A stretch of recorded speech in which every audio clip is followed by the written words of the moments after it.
क्या आपको पता है कि वेरिएबल और कांस्टेंट में मेजर डिफरेंसेस क्या क्या होते हैं? या फिर किसी इक्वेशन को हम क्या पॉलिनोमियल बोल सकते हैं, या किसी पॉलिनोमियल को इक्वेशन बोल सकते हैं, या किसी भी स्टेटमेंट को हम इक्वेशन में कैसे कन्वर्ट करते हैं? इन सभी जानकारियों को आज हम अपने इस वीडियो में समझेंगे। So hello guys, my name is AJ and you are watching educator AJ. आज हम बात करेंगे अपने टर्म 1 का जो एग्जाम होगा हमारा क्लास 10 सीबीएसई बोर्ड का, उस पे आधारित एक हमारा चैप्टर है जिसका नाम है पॉलिनोमियल। उन सभी चीज़ों को आज हम लोग बारीकियों से समझेंगे कि what is polynomial, variable and constant क्या क्या होते हैं। सभी चीज़ों को एकदम न्यू वे में अच्छे तरीके से इसको समझते हैं कि ये क्या चीज़ होता है। ओके, सो गाइस आप लोग वीडियो में बने रहें और इस लाइक बटन को क्लिक कर दीजिएगा अगर आपको वीडियो अच्छा लगे, इंप्रेसिव लगे। ओके, और सब्सक्राइब का बेल आइकन दाब दीजिएगा ताकि कोई भी लेटेस्ट अपडेट आता है सीबीएसई से रिलेटेड या फिर न्यू चैप्टर्स अगर आते हैं तो आपको अपडेट मिलता रहे। So let us start. सो बच्चों, हेडिंग डल रखा है हमारा क्या, पॉलिनोमियल। हम चर्चा करेंगे किस पे, पॉलिनोमियल पे। सो फर्स्ट ऑफ ऑल हम समझते हैं कि पॉलिनोमियल क्या होता है। पॉलिनोमियल क्या होता है ये समझने से पहले हम लोग समझेंगे क्या वेरिएबल क्या होता है। ओके, सबसे पहले हम समझते हैं वेरिएबल। ओके, क्योंकि किसी भी चीज़ की शुरुआत करने से पहले बार बार मैं यही बोलता हूँ एवरीवन कि बेसिक अपन लोग का मजबूत होना चाहिए। बेसिक मजबूत रहेगा तभी हमको पढ़ने में इंटरेस्ट जगेगा, मजा आएगा। मैं थोड़ा सा सीरियस होकर पढ़ाता हूँ, लेक्चर बोरिंग लग सकते हैं तो कंटिन्यू बस आप बने रहो, बहुत मजा आएगा आपको समझने में, बस आप थोड़ा देखते रहो बस। ओके, सो हम लोग वेरिएबल और कॉन्स्टेंट की बात सबसे पहले करेंगे। ओके, सो हम लोग वेरिएबल और कांस्टेंट की बात पहले कर लेते हैं, उसके बाद हम लोग आगे चर्चा करेंगे। हम पॉलिनोमियल पे आएंगे। हमको पॉलिनोमियल में इन सब टूल्स का रिक्वायर है, जो छोटी छोटी टर्म्स होते हैं, टर्मिनोलॉजी होती है, उसको समझे रहेंगे ना तो बिग चैप्टर को समझने में हम लोग को ज़्यादा मजा आएगा। ओके, सो वेरिएबल और कांस्टेंट की यहाँ पे बात हो रही है। हम लोग वेरिएबल के बारे में क्या समझते हैं कि कोई भी क्वांटिटी अगर फिक्स हो तो उसको वेरिएबल बोल देते हैं, जो क्वांटिटी फिक्स ना हो उसको हम लोग कांस्टेंट बोल देते हैं। अब ये फिक्स्ड होना या ना होना, इसका क्या मीनिंग है एक एग्जांपल से समझते हैं। जैसे कोई एक घड़ी है, मान लो क्लॉक है, ठीक है ना, कोई एक क्लॉक है। क्लॉक में क्या होगा, पहले 1 बजेगा, फिर 2, फिर 3, फिर 4, फिर 5, ऐसे करके करके 12 तक जाएगा ये, ठीक है ना। अब ये क्लॉक क्या हो रहा है, ये घड़ी क्या हो रही है, इसमें 1 भी बजेगा, 2 भी बजेगा, 3 भी बजेगा, 4 भी बजेगा, 5 भी बजेगा, 6 भी बजेगा, ऐसे बढ़ता हुआ चलता ये चला जाएगा। ओके, ये रियल क्लॉक की बात तो मैं कर लेता हूँ, ये क्या है, ये रियल क्लॉक है। एक मैं डमी की बात कर लेता हूँ, ठीक है ना, एक डमी क्लॉक ले लेता हूँ। डमी क्लॉक का मतलब नकली। ओके, ये थोड़ा समझते रहिएगा आप लोग, नकली क्लॉक। ओके, एक में क्या ले लिया, डमी क्लॉक। अब मैं जैसे मार्केट में गया एक डमी क्लॉक खरीद के आया तो उसमें क्या होगा कि मान लो लकड़ी का बना होगा या प्लास्टिक का बना होगा, किसी भी चीज़ का बना होगा। अगर उसमें एक बार 12 बज गया, ठीक है ना, अगर उसमें क्या है कि अगर मैं मान लो कि एक सुई उसकी यहाँ पे है 1 पे, एक सुई यहाँ पे है 2 पे, ठीक है ना, बड़ी वाली ये सुई है, छोटी वाली है। अगर इसमें मान लो 2 PM हो रहा है, इसमें सिर्फ 2 बजेगा। अगर इसमें सिर्फ 2 बजे हैं तो ये हमेशा 2 ही बजा रहेगा। इसमें क्या होगा, हमेशा इस क्लॉक में, जो डमी वाली क्लॉक है, ये हमेशा क्या होगा, हमेशा इसमें 2 ही बजा रहेगा। लेकिन अगर रियल क्लॉक अगर हमारा है, अगर हमारा रियल क्लॉक है, ठीक है ना, तो कभी 1 बजेगा, कभी 2 बजेगा, कभी 3 बजेगा, मतलब ये सुई हमेशा ऐसे चलती रहेगी, ठीक है ना, ये ऐसा चलता रहेगा, ये हमेशा ये अपना क्या है, ये घूमता रहेगा, ठीक है ना। बट ये घूमेगा नहीं, क्योंकि ना तो इसमें सेल है, ये ओरिजिनल तो है नहीं, बस एक नकली घड़ी सा कोई हम देख लिए, एक बार उसमें जो बज गया वही वो बजा रहेगा। तो आप देख रहे हो यहाँ पे हो क्या रहा है कि नंबर्स का यहाँ पे वेरिएशन हो रहा है, कभी 1 बज रहा है, कभी 2, कभी 3, कभी 4, मतलब ये क्या है कि डिपेंडिंग अपॉन द सिचुएशन, ठीक है ना, ये क्या कर रहा है, ये रियल क्लॉक क्या है, अपनी वैल्यूज को क्या कर रहा है, चेंज कर रहा है। वैल्यूज को चेंज करने का मतलब क्या कि नंबर्स में देखो चेंजेस आ रहे हैं, तो जहां पर भी नंबर्स में चेंजेस आ जाते हैं डिपेंडिंग अपॉन द सिचुएशन, ऐसे सिचुएशंस में उस क्वांटिटी को हम लोग क्या बोल देते हैं बच्चों, variable. This real clock is a variable quantity. समझ में आई बात को आपको कि ये क्या है, जो रियल क्लॉक है, हमारा ओरिजिनल क्लॉक है, वो क्या है, अपनी वैल्यू को चेंज कर रहा है हर बार। 1 2 3 4 5 6 हमेशा क्या है, ये रिपीट कर रहा है नंबर्स को। अब ये क्यों रिपीट कर रहा है, क्योंकि 12 के बाद 1 बजना ही बजना है, 1 के बाद 2 बजना ही बजना है, तो जब जैसा सिचुएशन आ रहा है अपनी वैल्यू को चेंज कर दे रहा है। ओके, सो ऐसे सिचुएशंस को चेंज करने के टर्मिनोलॉजी को हम लोग क्या बोलते हैं, वेरिएबल बोलते हैं। और वेरिएबल मतलब किसमें चेंजेस आएंगे बच्चों? नंबर्स में, 1 2 1.5 -1 -3। ये तो एक घड़ी की बात की थी तो इसमें इतना ही है। आगे देखना भी कौन कौन से नंबर, हर एक नंबर, और वो भी कैसे, हम अभी सिर्फ रियल नंबर की बात करेंगे, ठीक है ना, और किसी नंबर की जो वास्तविक नंबर्स होते हैं। उसके बाद डमी वाले में, नकली घड़ी में क्या था कि मैं मार्केट में गया, खरीदा, तो उसमें अगर 2 बज के ऐसे पड़ा हुआ है तो हमेशा वो 2 ही बजा रहेगा जब तक अपने से उसमें चेंज नहीं करेंगे। तो अगर मैं चेंज नहीं कर रहा हूँ, सिचुएशन वैसे के वैसे ही बना है, सिचुएशन में कोई चेंज नहीं हो रहा है, तो ऐसे टर्म को हम लोग क्या बोलेंगे बच्चों? कांस्टेंट। सो वेरिएबल का मतलब क्या हो जाएगी? ऐसी क्वांटिटी जो सिचुएशन के हिसाब से अपनी वैल्यू को चेंज करता रहे। अगर सिचुएशन के हिसाब से अपने वैल्यू को चेंज करता रहता है तो ऐसी क्वांटिटी को हम लोग बोलते हैं क्या? वेरिएबल बोलते हैं। और वो क्वांटिटी जो अपने वैल्यूज को ना चेंज करती हो, हर एक सिचुएशन में अपनी वही खुद की खुद वैल्यू वही फिक्स्ड हो, तो ऐसी वैल्यूज को हम लोग क्या बोलेंगे? Constant values. Okay, so I hope आपको वेरिएबल एंड कांस्टेंट मजेदार तरीके से समझ में आया होगा। तो वेरिएबल्स को रिप्रेजेंट करने का तरीका क्या होता है? हम लोग जो हमारे अल्फाबेट्स होते हैं ना, उससे रिप्रेजेंट करते हैं, जैसे X Y Z W, इस तरीके से हम लोग किसी को भी हम लोग मान लेते हैं। और जो हमारे कांस्टेंट टर्म होते हैं मैथमेटिक्स में, जो कांस्टेंट होते हैं वो क्या होते हैं? 2 हो जाएंगे, 3 हो जाएंगे, 4 हो जाएंगे, 5 हो जाएंगे, 6 हो जाएंगे, ऐसे कई सारे नंबर्स आगे बढ़ते चले जाएंगे। तो आई होप आपको समझ में आया होगा वेरिएबल एंड कांस्टेंट का टर्म मीनिंग। ठीक, अभी इस पर और चर्चा करते हैं। और ये आपको, आप जानते हो, इसको हमेशा पढ़ना है, चाहे आप 11th में हो, 12th में हो, इंजीनियरिंग करो, आगे किसी भी सब्जेक्ट में जाओगे, आप कोई भी कंपटीशन की तैयारी करोगे तो ये सब चीज़ें आएंगी। तो बच्चों को क्या होता है कि वेरिएबल और कांस्टेंट ही नहीं पता होता है कि बेसिक क्या होता है। अगर बेसिक अगर आपको नहीं आ रहा है फिर वही लोचा कर जाता है, ठीक है ना। तो बेस अपना मजबूत करो। अगर आपका बेस मजबूत है, you can do everything. Okay, so इस बात को दिमाग में लेके चलना है। सो नाउ अब ये वेरिएबल और कांस्टेंट का मीनिंग हमें समझ में आया कि कांस्टेंट जो होते हैं, अगर मैं जैसे अगर कहीं पे 2 लिख दिया तो ये हमेशा 2 ही बना रहेगा ना। अगर कहीं पे मैं 3 लिख दिया तो उसको तुम 4 नहीं बोल सकते हो, कभी नहीं बोल सकते हो। ओके, अगर कहीं पे x लिखा है तो उसको आप हम क्या बोल सकते हो? x क्या है? वो अननोन क्वांटिटी, एक तरीके से ब्लैक बॉक्स है। मैं कुछ भी प्रेडिक्ट कर सकता हूँ कि 1 है, 2 है, 3 है, 4 है, 5 है, 6 है, 7 है, 8 है, कुछ भी मैं मान सकता हूँ। y को मैं कुछ भी मान सकता हूँ। अब यहाँ पे होगा क्या, कभी कभी क्या होता है कि वेरिएबल और कांस्टेंट में क्या है ना, कहीं कहीं पे हमको जो x है, y है, वो भी क्या मिल जाते हैं? कांस्टेंट। कैसे मिलते हैं? जैसे अगर मैं प्री डिफाइंड किए रहूं कि वेयर, किसी किसी क्वेश्चन हम लोग लिखेंगे where a is a constant, okay, या फिर मैं लिख दूं x इज अ कांस्टेंट, ठीक है ना। अब कांस्टेंट में अब ये पता नहीं है कौन सा कांस्टेंट है, मतलब एक कांस्टेंट वैल्यू है, x 2 भी हो सकता है, 3 भी, 4 भी, 5 भी, ये भी क्या है 1 2 3 4 5, कुछ भी हो सकता है। तो कहीं पर अगर मैं प्री डिफाइन कर दूंगा, पहले से ही डिफाइन कर दूंगा कि a एक कांस्टेंट वैल्यू है, x एक कांस्टेंट वैल्यू है, तो वहां पे हम इसको एज अ कांस्टेंट कंसीडर करेंगे। अब ये कैसे कंसीडर करेंगे आगे भी क्वेश्चन में हम लोग समझेंगे इसको, ठीक है ना। तो अभी टेंशन मत लेना आप लोग, आपको समझ में भी आ जाएगा, ठीक है ना। तो मेरा उद्देश्य था कि आपको वेरिएबल और कांस्टेंट मतलब अच्छे से समझ में आ जाए, क्योंकि यही इसी से पूरा अलजेब्रा है हमारा, ठीक है ना। तो जब तक हम वेरिएबल और कांस्टेंट को अच्छी तरीके से नहीं समझेंगे, हमको मजा नहीं आएगा पढ़ने में। ओके, अब ये वेरिएबल कांस्टेंट तो हमने पढ़ लिया। अब ये वेरिएबल क्यों पढ़ रहे हैं, कांस्टेंट क्यों पढ़ रहे हैं, इसका यूज पॉलिनोमियल में क्यों है, अब इन सारी चीजों को हम लोग समझेंगे। ओके, सो ये वेरिएबल मतलब वेरिएबल वर्ड आया ही क्यों हम लोग इसको पढ़ रहे हैं, ठीक है ना, क्यों जरूरत पड़ी, ये सब चीजें अच्छे से दिमाग में आना चाहिए। तो क्यूरियोसिटी रहेगी समझने के लिए तो बड़ा मजा आएगा। इसके लिए आएगा इक्वेशन। ओके, सो अब हम लोग इक्वेशन समझेंगे। इक्वेशन क्या होता है? तो इक्वेशन बच्चों ये ऐसे समझो, मान लो राम और श्याम 2 दोस्त हैं, ठीक। राम की उम्र 20 ईयर्स है और श्याम की उम्र राम की 2 गुनी है, तो श्याम की उम्र कितनी हो गई? 40 ईयर्स। आई होप आपको समझ में आया होगा, लिख के समझा देता हूं। देखो, अगर मैं बोला कि राम 40 साल का है, ओके, और जो श्याम है, ओके, जो श्याम है वो राम से 2 गुना है। 2 गुना है मतलब क्या कि उसके दो गुना मल्टीपल में है। ओके, तो कहने का मतलब राम की उम्र अगर 40 ईयर्स है तो श्याम की कितनी हो जाएगी? 2 मल्टीप्लाई कर दो, 4 2 जा 8, 80 ईयर्स। तो श्याम की उम्र कितनी हो जाएगी? 80 ईयर। ओके, तो राम के 2 गुना है, कोई भी अगर 2 गुना है, जैसे 2 का 2 गुना कितना हो जाएगा? मल्टीपल, 2 मल्टीपल मतलब 4, 2 2 जा 4 हो जाएगा। उसी तरीके से राम की उम्र अगर 40 ईयर है तो श्याम की कितनी हो जाएगी? अगर राम की उम्र के श्याम 2 गुना है तो 40 मल्टीप्लाइड बाई 2 बराबर 80 साल।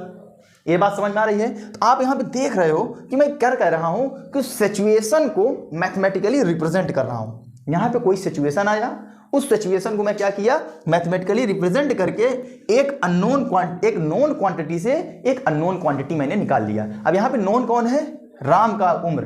राम की उम्र मेरे को नॉन है, मतलब पता है।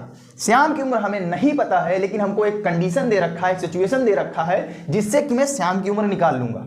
ओके, तो यहाँ पे राम कि 40 साल, और सिचुएशन दिया था कि राम के 2 गुना श्याम है, तो मैं 40 में 2 का मल्टीप्लाई किया, इसका यूज मतलब यहाँ पे श्याम का उम्र आ गया। सो बच्चों, जो इक्वेशन होता है ना, हमको कोई भी सिचुएशन गिवन होती है, उस सिचुएशन से हम लोग क्या करते हैं, कुछ नॉन क्वांटिटी होती है, कुछ अननोन क्वांटिटी होती है, तो नॉन क्वांटिटी की मदद करके अननोन क्वांटिटी को निकालने का जो हमारा प्रोसेस होता है, जो हमारा तरीका होता है, उसी को हम लोग बोलते हैं क्या, इक्वेशन। आई होप आपको अगर समझ में आया हो तो एक लाइक तो बनता ही बनता है। अभी इतना मेहनत हो रहा है तो एक लाइक तो बनेगा ना, पक्का।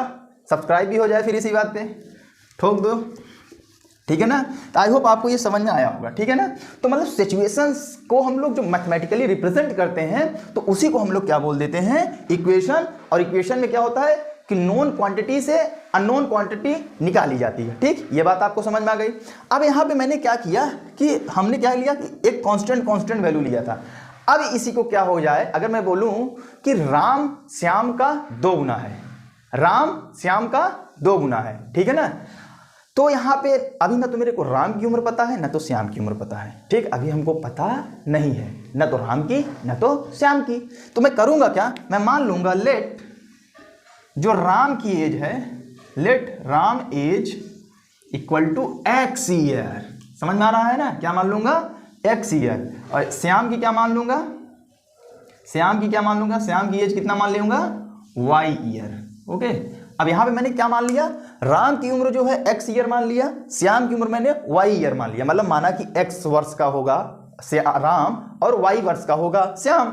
अब राम की उम्र का श्याम कितना है, 2 गुना है। आओ देख लो, अगर राम की उम्र x है और श्याम की उम्र कितनी है, सॉरी इसको हटाओ। अब मैं मानूं, देखो अगर मैं इसको इस तरीके से लिख सकता हूं, y इक्वल टू 2x। ये बात समझ में आ रही है। राम की उम्र कितना है, x है, और श्याम की उम्र क्या है, राम की उम्र के कितना है, 2 गुना है। तो ये कुछ इस तरीके से बना, एक सिचुएशन भी नहीं, ये सिचुएशन बना ना। अब मैं राम की उम्र दे दूंगा तो मुझे श्याम की उम्र पता चल जाएगी। तो यहाँ पे देख रहे हो ना, नॉन क्वांटिटी से अननोन क्वांटिटी हम लोग निकाल लेंगे, या फिर अगर ये दिया रहेगा तो हम लोग ये निकाल लेंगे। ओके, सो इस तरीके से क्या हुआ कि हमारा वेरिएबल भी यहाँ आ गया।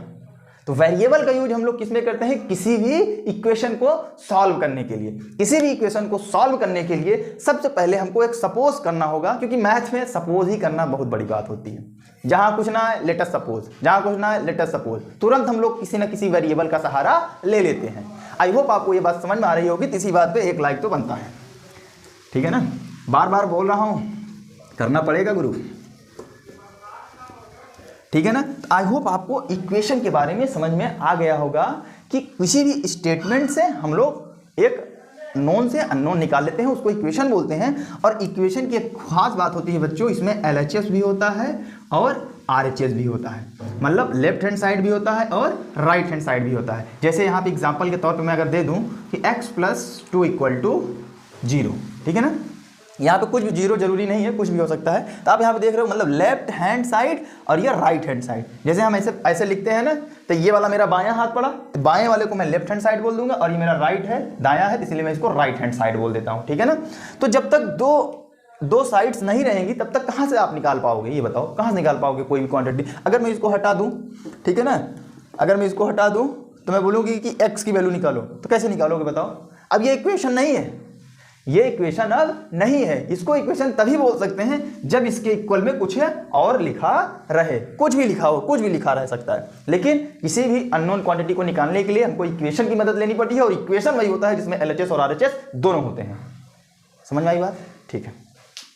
अब इक्वेशन समझ में आ गया, इक्वेशन क्या होता है जिसमें LHS RHS होते हैं वगैरह वगैरह, ठीक है ना। अब ये सब समझने के बाद अब हम लोग आते हैं अपने पॉलिनोमियल पे, क्योंकि बच्चों हमको पॉलिनोमियल में ना ये सारी चीज़ें जरूरी थी समझना।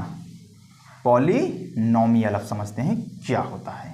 ओके, सो पॉलिनोमियल में बच्चों बेसिकली होता क्या है कि जो पॉलिनोमियल होता है ना, ये 2 चीज़ों से मिलके बना होता है, एक पॉली और एक नोमियल। जैसे किसी का नाम अगर कुछ नामकरण होता है तो उसका कुछ मीनिंग होता है ना बच्चों, ठीक है ना। जैसे फॉर्च्यून ऑयल अगर मैं बोल रहा हूं तो फॉर्च्यून ऑयल का मतलब क्या, ये तेल है किसी एक कंपनी का जिसका नाम है फॉर्च्यून। आई होप आपको समझ में आ रहा होगा, ठीक है ना। तो उसी तरीके से अगर मैं यहां पे पॉलिनोमियल अगर इसको बोला तो मैं इसको पॉलिनोमियल क्यों बोलूंगा, क्योंकि इसकी कुछ मीनिंग होगी, और वो मीनिंग ये है कि पॉली का मतलब होता है बहु, हिंदी में इसको बोलते हैं बहु, इंग्लिश में बोल दो तो मेनी, मेनी माने बहुत, ठीक है ना, बहु। और नॉमियल का मतलब होता है क्या, पद, ठीक है ना, बहुपद। अगर मैं इसका संधि विच्छेद करके इसको बना दूं तो पूरा ये बन जाता है बहुपद। ओके, यूपी बोर्ड के बच्चे अगर जो होंगे, अगर वो अपने बुक में देखेंगे तो उसमें सिर्फ और सिर्फ यही लिखा ही है क्या, बहुपद। बहु माने अधिक, बहुत ज्यादा, और पद को अगर इंग्लिश में बोलोगे तो ये हो जाता है आपका क्या, टर्म हो जाता है। ओके, समझ में आ रही है बात ना। तो पॉलिनोमियल का मतलब क्या होता है, बहुपद, जिसमें बहुत सारे क्या हो, टर्म हो, बहुत सारे क्या हो, टर्म हो, बहुत सारे क्या हो, बहुपद हो, ठीक है ना। तो अब बहुत सारे टर्म हो क्या होता है, इसका मतलब क्या हो जाए, कितने, इसका क्या मीनिंग हुआ, इसको समझते हैं। तो पॉलिनोमियल का होता है, it is the combination of variable and constant with some mathematical operation. एक एक चीज आराम से मैं सब बता दूंगा, बारीकी से, आपको घबराने की जरूरत नहीं है, बस आप वीडियो देखते चलो आराम से बस, ठीक है ना। तो यहां पे क्या हुआ, मैंने क्या बोला कि जब हम वेरिएबल और कांस्टेंट को मैथमेटिकल ऑपरेशन से जोड़ के बहुत सारा टर्म में लिख देते हैं, उसी को हम लोग क्या बोल देते हैं, पॉलिनोमियल। अब बहुत सारे टर्म में लिख देते हैं, इसका मतलब जरा समझ लेते हैं, यहां पे नीचे नीचे समझते हैं। मतलब कि कुछ इस तरीके से रहेगा, ठीक है ना। जैसे अगर मैं लिख दूं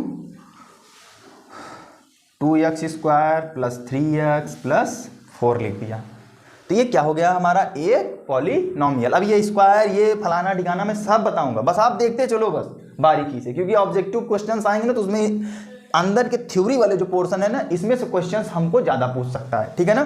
तो ये क्या हो गया, 2x² + 3x + 4 हो गया।